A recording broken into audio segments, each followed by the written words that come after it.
If you're looking for a chess opening or defense that's incredibly simple and straightforward to play, and also features a wide variety of clever hidden traps so you can swiftly and decisively defeat your opponent, well, let me tell you, you're watching the right video, and you don't need to look any further.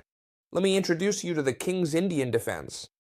Notice that the great thing about the King's Indian defense is that you can play it against all of White's responses. No matter what they do, we'll play the King's Indian defense. It's very simple. You could play it with your eyes closed.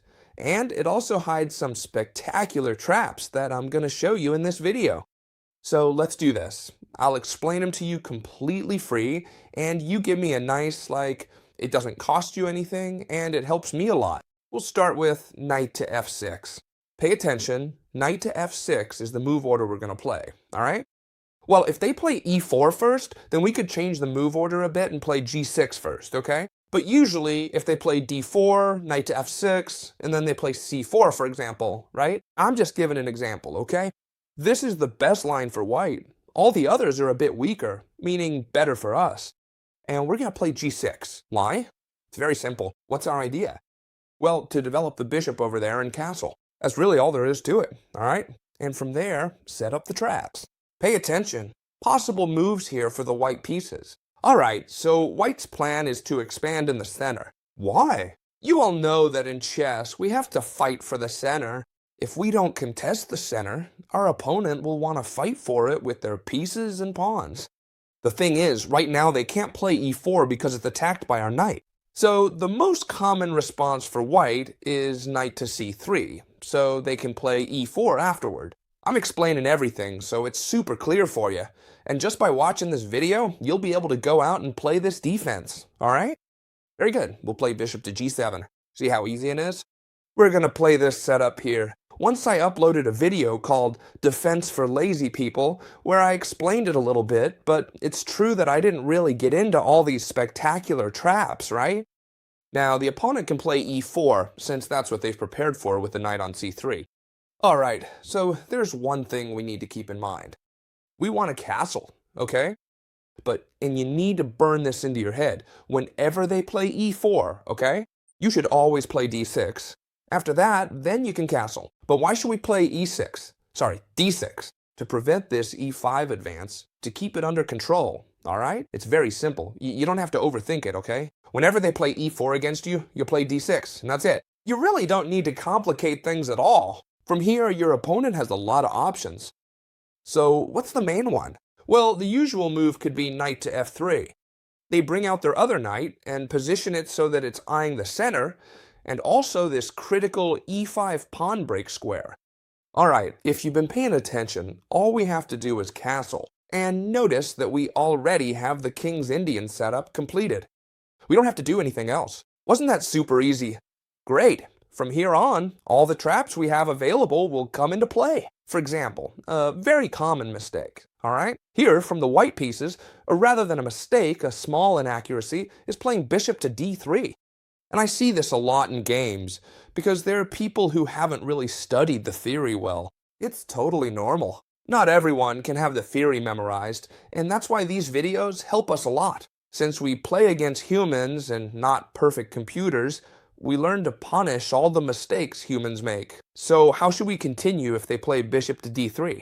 Well, just so you understand, bishop to d3 is a small inaccuracy because it disconnects the queen from the d4 square. The d4 square is a very safe point because it's defended by the knight and the queen. With bishop to d3, it's no longer defended. And notice that we're indirectly targeting this square with our bishop. You see it, right? This bishop, once this knight moves, will simply be attacking the d4 square. Alright, so we're going to continue with the next move. Remember, okay? When they play bishop to d3, we're going to take our bishop out for a walk to pin this knight here. Why? Because if you look, now this pawn is no longer defended by the queen, since the bishop is in between. And it's also no longer defended by the knight because it's pinned. So it's a defenseless pawn. Remember, what we're going to do is fight for this pawn here. Alright, now they could do 1,000 different things, right? But for example, this bishop here might bother them, and they could play the following move, h3. This move is dangerous, and you need to understand why. Normally, when they play h3 against us, we say, well, I'll just move back and keep the pin.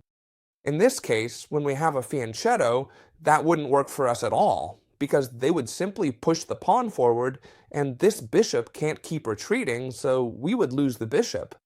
So you need to keep one thing in mind. If they play h3, threatening this bishop, it's very simple. All you have to do is trade it for the knight. Although I already know what you're going to say. Chess teacher, you're giving up the bishop pair. In this situation, it's perfectly fine to give it up. Why? Because look, after queen takes bishop, right? They have to recapture, otherwise they'd be down a piece, and now there's no piece defending this square here. The queen no longer defends, neither here nor here. And the knight that was defending, we've already eliminated it. So now we can keep up our pressure. And this is where we start with the hammer. Boom, boom. Knight to c6 directly attacks the d4 square. And here there are several typical responses. Let's try to cover them all. Very simple. The most logical one, I'm sure you're wondering, what happens if they push this pawn? Which I'm sure they'll do in most cases. So we have two really good options. One option is knight to e5, attacking the queen and the bishop. A good move. But another one I like even more is placing the knight on d4. Why do I like this one more? Well, because besides attacking the queen, it's practically defended by the knight when it moves back. And we can also reinforce it with the pawns, both the e and the c pawn, right? And if they capture in passant, it's no big deal because we could defend with the other one. Do you understand it? Very good. So it's really, really simple. This move would leave us with a very good position. However, notice that it's not the only possible move when we play knight to c6, okay? d5 is not the only option. If they play d5 against us, it's easy. You can choose between here or even here, which I like better. But what happens, chess teacher, if when you attack this pawn, they simply defend it while developing a piece? Don't tell me that's not normal. You attack one of my pawns, I develop a piece and defend it at the same time. Who usually plays bishop to e3? Well, it's people who realize that by advancing to d5, they're leaving very weak squares that we can take advantage of. Alright, bishop to e3, they defend. So, how should we continue? Now, we're gonna apply logic. Notice that this defense is very simple because you don't have to memorize much. Just apply logic. What have we been saying all along? We're working against the d4 square. Which piece attacks it? The knight. What other piece can attack it? The bishop.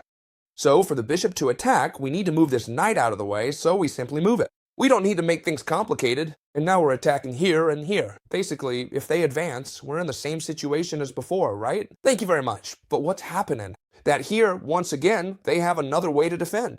Knight to e2 defends the pawn. Very good, chess teacher. And here, how should I play? Well, pay attention, because this is already a serious mistake, and we simply have a move that wins material. It's a very, very good move. Let's see if you spawn it. The move is to jump with this knight right here. Knight to e5. Excellent move. At first glance, it looks like we're giving it away. Let's take a look. Notice we're attacking the queen and we're attacking the bishop. If the queen moves, we capture the bishop, win a piece, and on top of that, it's check, so they lose castling rights. So notice that the only solution against this move is to take the knight. You see it, right? And once they take the knight, well, it's very simple. We just capture.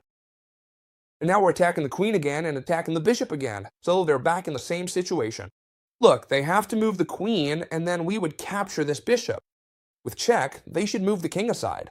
We're also attacking here with two pieces. When they move the king, whether it's here or here, it doesn't matter to us. What we'll do is capture here. And not only that, but now we're setting up a discovered attack on the rook. If it moves away, we can take this pawn. In short, notice that we have 3 extra pawns, the opponent's king hasn't castled, we're attacking this bishop, our position is 1,000 times better. Remember this, it's really important. Every time they play e4 against you, just play b6. Where you going, crazy? Notice that it's a very simple plan, but very good, chess teacher.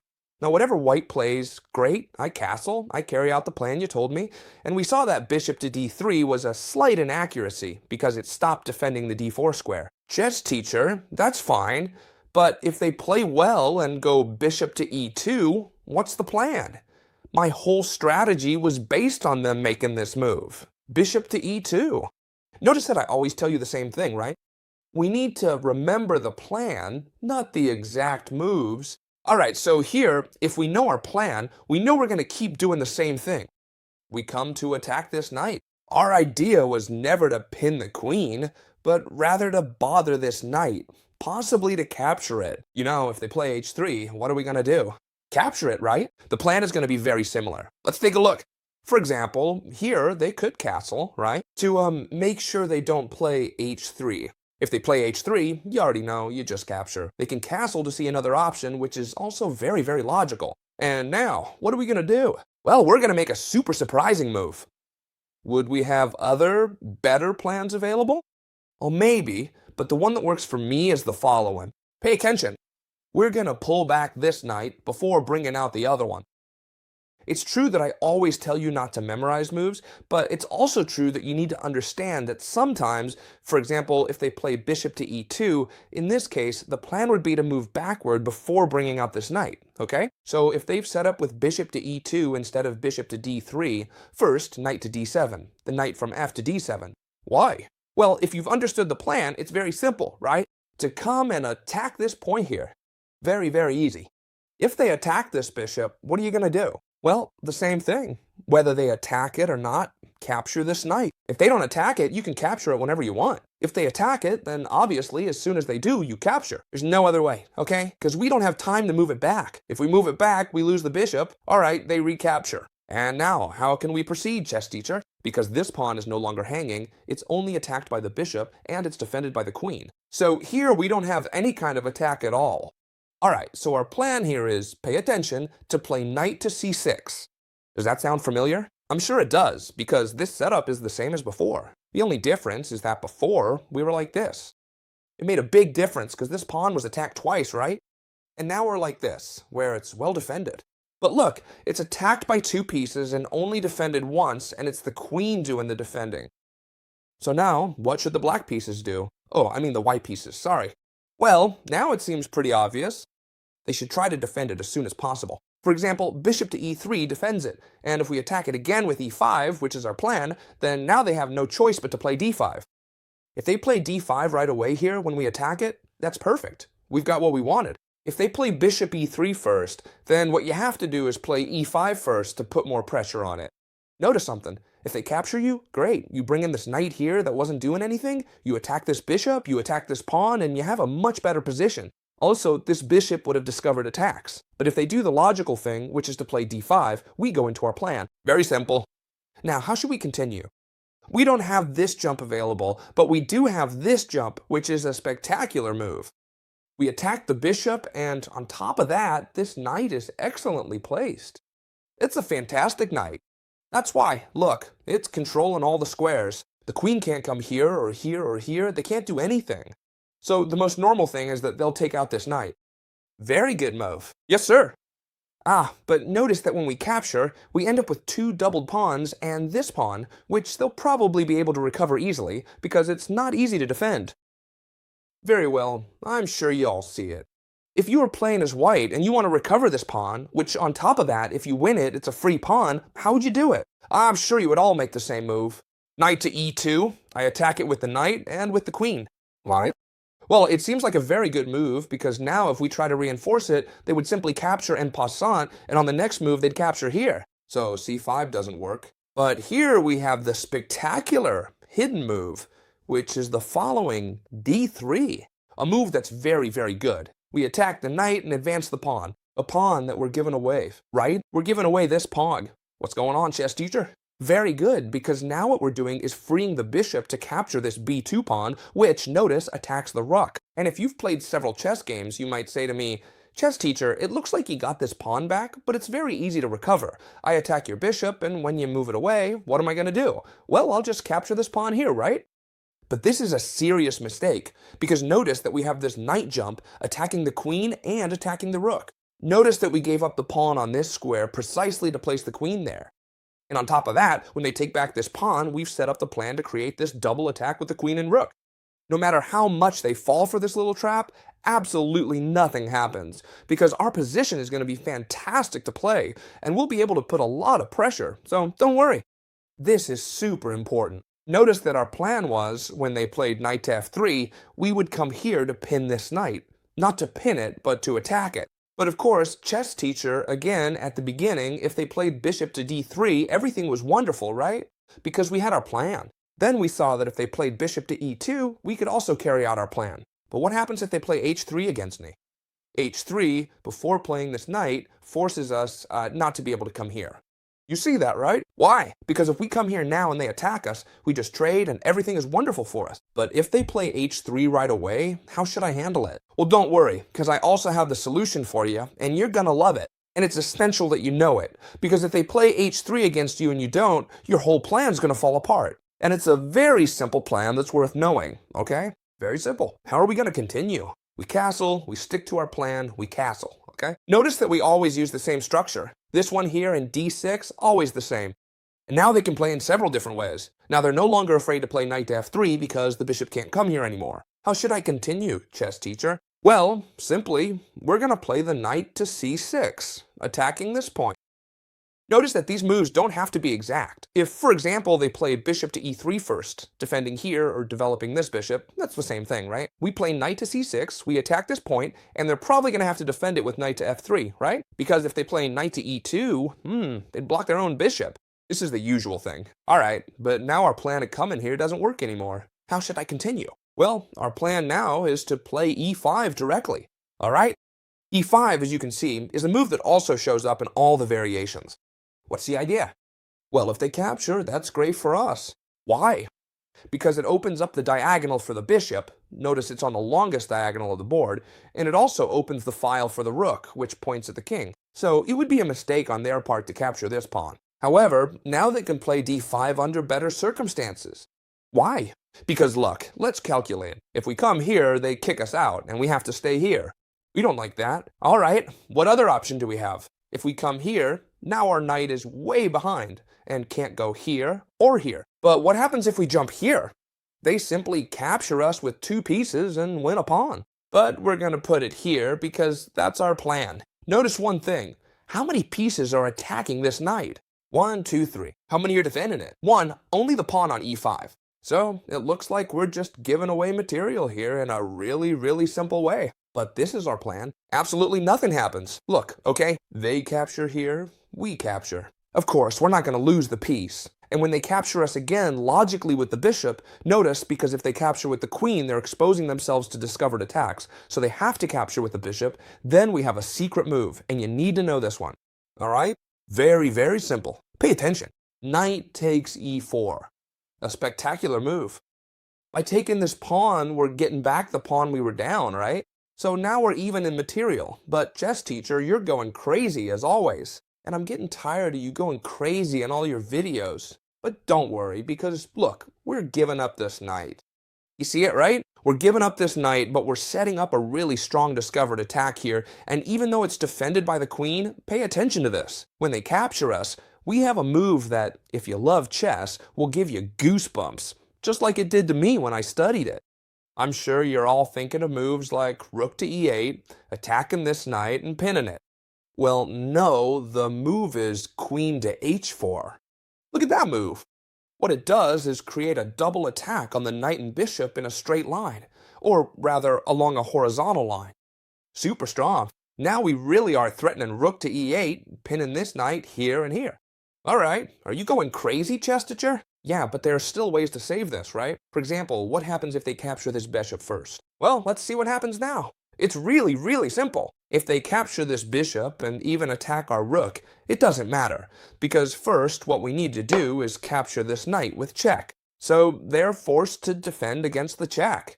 And then we'll capture this bishop, winning a piece. Notice that we've recovered the knight, and then we'll recover this bishop here. Now, if they block with the queen, we simply trade and recover the bishop. If they block with the bishop, we don't recover the bishop right away. Instead, I recommend queen takes pawn first, attacking the rook. If they capture our rook, that's a mistake for white because look, okay? They capture the rook, we capture with check, and then we would capture the bishop. So they have to move the rook away. And now, with all the cold blood in the world, we capture this bishop. And look at the difference in position and the extra pawn we have here. And on top of that, they can't defend this pawn with anything. We're also attacking it with the queen and the bishop. It's a completely sweet deal for us in this position. And super important, if when we capture this pawn, they don't take our knight, but instead they first capture this bishop, this is something you need to keep in mind. How should we play? Should we capture the bishop first, or should we capture the knight first? Well, neither of those. We move the rook and place it on e8, aiming at the king, so that we're threatening knight takes knight, which is a discovered check. If, for example, they say, I want to move the bishop back, simply knight takes knight wins the game. Check, and when they block, whether with the bishop or the queen, it doesn't matter, we capture the queen with the knight. So what happens then? When we play rook to e8, they can't move the bishop away. Instead, they have to block this this discovered attack, for example, with the bishop. It doesn't matter to us, because we're going to recapture this bishop here, and notice that we've gotten back the pawn we had given up, but we're in a much better position now. We've destroyed their center, and our pieces are 1,000 times more active. Look, our king is safe, our rook is aiming at their king, and this knight's much better. If they capture, we recapture with the rook, this bishop can come in, the queen too, we can triple up. In short, in this position, even though they didn't fall for the trap, we're still in a much better spot. This little trick I'm about to show you is going to be super useful for everyone, but especially for those of you who have a bit more experience. By a bit more experience, I mean, for example, 1600, 1700, 1800 rating, or even much higher, okay? Why? Because it happens in the Samish variation of the King's Indian Defense. Alright, it could be that they play this move because they're really good and know this variation, or because they're afraid you'll come in with the KNI, with the bishop over here. In any case, the variation works the same way. We castle, and notice that this f3 is played to allow bishop to e3 and to keep this strong central structure, okay? This is called the Samish variation. But don't worry, because I have a fabulous plan to win in this variation. It's a very dangerous variation, alright? But you need to know how to fight against it. I can't even talk, sorry, too many hours recording for you guys. Here, what we're going to do is play the move e5, a move that we're basically playing all the time. If they capture us, as always, thank you, right? They capture, we capture. Even if they take our queens, we have a rook on an open file. Thank you. But usually they advance, alright? This is the traditional move in the Samish variation. It opens up the bishop, okay? Notice this bishop can move here or here. White's plan is to exchange this bishop via queen to d2 and then here, as in a Dragon Sicilian. We're going to see that now. It's a dangerous plan, but we need to know how to fight it. Here, a typical move is a 5. Why? Because what we want is to bring the knight to a 6 and then to c5, a square where it's really, really strong. However, here they could kick it out with bishop 4 and this knight would have to move. That's why you play a 5 first, to prevent this b4, okay? White's plan. You already know it well, I just told you, queen to d2 to come and exchange this very strong bishop. You already know that this bishop is way too powerful in the King's Indian Defense, because it's the one that protects the king. If this bishop disappears, the dark squares around the castled king become way, way too weak, and it would be way too easy to break in. Just imagine, if this bishop isn't here, they can come in through here, open us up with the rook, with the queen, right? So we need to keep this bishop. Alright, they play queen to d2, we play knight to a6, that's what we want to do, and they come to exchange this bishop. The logical plan for this defense here. So how should we play? Well, pay attention here because I'm going to show you a trap. Notice that this position might seem hard to reach, but it's a classic position from the King's Indian Defense. If you play against someone who knows a little bit, you'll see that we have the brutal move, knight. Where you going, you crazy piece? With knight takes e4, sacrificing the knight again, the sacrificial knight. This square is completely defended by the pawn, by the knight, and it doesn't matter what they capture with because now we have a secret move here. It looks like we're not doing anything. However, what we're actually doing is we've captured with the knight to clear the way for the queen. Queen to h4, sack. And our idea is that no matter what they do, we're going to recapture this bishop here. If they block with the knight, with the queen, with the pawn, it doesn't matter to us because we take here. Even if they trade queens, that's even better because we'll end up with an endgame with an extra pawn. What's the result? We end up with a strong center. We have a solid defense. We haven't lost this bishop. On top of that, we have an extra pawn. And that's not all. The opponent's good bishop was also the dark square one. So we end up with a position that's 1,000 times better. Chess fans, you can't finish this video on the King's Indian Defense without mentioning the fearsome 4 pawns variation, which I'm 100% sure you all know what it is. And if not, well look, it's called the 4 pawns variation. Pay attention, okay? I'm gonna reveal the secret. It's because they've advanced 4 pawns. Alright, so here what we're simply going to do is castle, just as usual. They're going to play knight to f3, this is the main line, and we're going to play knight to a6 without wasting time on a 5 in this variation, okay? They're very expanded. We don't have time to play a 5, because it's no big deal if they play here. We just capture. For now, there's no problem, but since we know they're going to advance, we already have the knight looking at this point here. And pay attention, because they wouldn't have time to come here since we're attacking this square with 2 pieces. This is the plan, alright? Quickly, so you don't get bored, and you understand it perfectly. Alright, here, whatever they do, it doesn't matter to us, because we want to break through with e5 right away. A very, very strange move. We always want to play it. If you've been paying attention, you know we always play this e5, but now it looks like we're just giving it away. Why? Because they're attacking it with 1, 2, 3 pieces, and it's only defended by 1. So, chess teacher, what are you planning here? What's going on? Well, it's very simple. When they capture, obviously we're going to recapture, and now they have 2 options, capture with the pawn or capture with the knight. Capturing with the pawn is a mistake. Why? Because we simply trade queens, it doesn't matter to us how they recapture, say with the bishop to keep defending the square. And now we come here and we're going to recover this pawn easily. Do you see it? So there's no problem. And on top of that, they end up with really weak pawns, a position that's 1,000 times better for us. We open up the diagonal for the bishop. So it's a complete mistake to capture with this pawn here. They captured this pawn here, right? They took the pawn with the knight, the best move, and now we play c5. If they capture here, we don't just take the knight. I thought I hung the knight, but first we can trade queens. Either way, we recapture with the knight, attacking here twice. By moving this knight, we would indeed be attacking over here, and this would be a really bad move, okay? For the white pieces. Very well, so what happens if they push forward, which is the other option? Well, if they push forward, what we have to do, remember, is knight takes e4. Again, just like before, we get the pawn back. If they capture here, we simply capture with the bishop. You see it, right? Super simple. And then we end up in a really, really good position. And on top of that, we're threatening this right here, check, and taking the knight. So a normal move here, since we're even in material, is to castle. And here, they've lost the game because, once again, there's this threat of queen to h4, threatening here and threatening the knight. We're going to deliver checkmate on the next move, or get very close to it. If they try to defend with the k and I, with the knight, we capture with the bishop. When they capture us, we take back with the queen, and our position, besides having a material advantage, is infinitely better. We're threatening to come in through here, we're threatening to bring the rooks to the center. Honestly, our position is an absolute bargain. However, chess teacher, here they rarely capture. Most of the time, they push forward. And that's why this knight makes so much sense, because we place it here. Look, we're attacking this e4 square with 2 knights. Super, super strong. So now what? How can they defend it? Do they have any way? Well, of course, the most logical move, queen to c2. But this doesn't stop anything, since we can just sacrifice our knight here, because there are tactics. As always, knight takes knight. It looks like they've won, right? And now, instead of capturing, because they'd capture us, we play bishop to f5, pinning this piece here. We're going to get it back, but they still have some resources, don't they? Bishop to d3 to block the pen. And we simply come here and trade. When they trade, we don't go here, important, but instead we play f5. And notice that here we've already recovered the piece. They have to retreat, and now we play e4. We win either the bishop or the knight, and on top of that, when we capture, we'll throw in this check here, plus we've opened up this really strong diagonal for the bishop. What'd you think of this video? Incredible, right? You should. You really should. Save it so you can review it as many times as you need. If you're here until the end of the video, it's because you like my content, and you already know that you have access to the best community in the world in the description. If you join, for the price of 1 or 2 coffees a month, you get access to content of immeasurable value. Just the endgame mastery that's included is already worth more than $70, alright?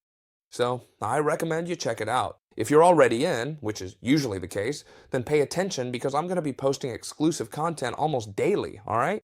Just for you, the members. I hope you loved this video. I always have a great time, as always, and I'll see you in the next video, friends. Goodbye.